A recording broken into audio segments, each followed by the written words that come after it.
একটা দেহ দেখতে স্বাভাবিক, কিন্তু ভিতরে যদি ক্যান্সার থাকে, এই ক্যান্সারটা কিন্তু দেখা যায় না, এটা গোপন। ক্যান্সার কিন্তু গোপন।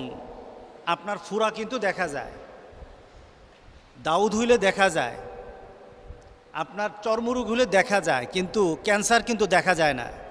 বলেন তো দেখি, ফুরা আর এই যে চর্মরোগ, বর্তমান চিকিৎসা বিজ্ঞানী এটাকে স্বাভাবিক বলল নাকি ক্যান্সারটা অস্বাভাবিক?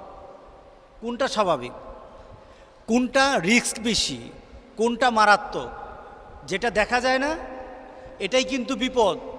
ক্যান্সার দেখা যায় না, কিন্তু আপনার গায়ের ফুরা কিন্তু দেখা যায়। গায়ের ফুরার কারণে মানুষের মৃত্যুর হার তেমন নয়, কিন্তু ক্যান্সার হলে 100% মৌত। ক্যান্সার হলে কিন্তু 100% মৌত।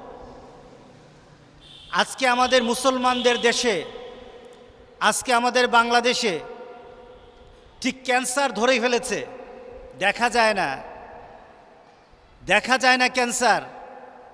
সেই ক্যান্সারের বর্তমান নাম হলো কেসিনু। আপনারা জানেন না কেসিনু? সেই ক্যান্সারের বর্তমান সমাজকে ধ্বংস করে দেওয়ার জন্য, আমাদের সামাজিক, পারিবারিক, রাষ্ট্রীয় শৃঙ্খলাকে, নিয়ম নীতিকে ধ্বংস করে দেওয়ার জন্য বর্তমানে আমাদের সমাজে সবচাইতে বেশি মারাত্মক হয়েছে কেসিনু। আমি গত কয়েকদিন আগে ওই যে কেসিনোতে ধরা পড়ল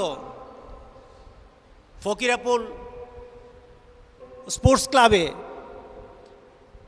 একজন সাক্ষাৎকারে বলছে, দেখুন কিভাবে ক্যান্সার হয়। এই ক্যান্সার দেখা যায় না, বরঞ্চ এই ক্যান্সার দেহের ক্যান্সার থেকে আরো মারাত্মক। দেহের ক্যান্সারের জন্য একজন সাফার করে, কিন্তু সামাজিকভাবে জুয়া আর মদের ক্যান্সার যদি কারোর মধ্যে ঢুকে তাহলে পরিবারটা ধ্বংস করে দেয়, পরিবার ধ্বংস হয়ে যায়। সে লোক বলছে, আমি আস্তে আস্তে এখানে আসলাম, 2000 টাকা দিলাম, কিছু টাকা পাইলাম, 12,000 টাকা পাইলাম, আবার ধরলাম 18,000 টাকা পাইলাম, আবার 18,000 টাকা ধরলাম, 13 লাখ টাকা পেয়ে গেলাম, আবার 13 লাখ টাকা চলে গেছে। 13 লাখ টাকা পাইলো, 13 লাখ টাকা চলে গেছে। মাথা পাগল হয়ে গেল। সুস্থ হওয়ার পর আবার এখানে আসলাম কেসিনোতে, জুয়া খেলার জন্য আসলাম। আমার 42টা দোকান ছিল, 42টা দোকান বিক্রি করেছি, এরপরও জুয়া খেলতে আসি।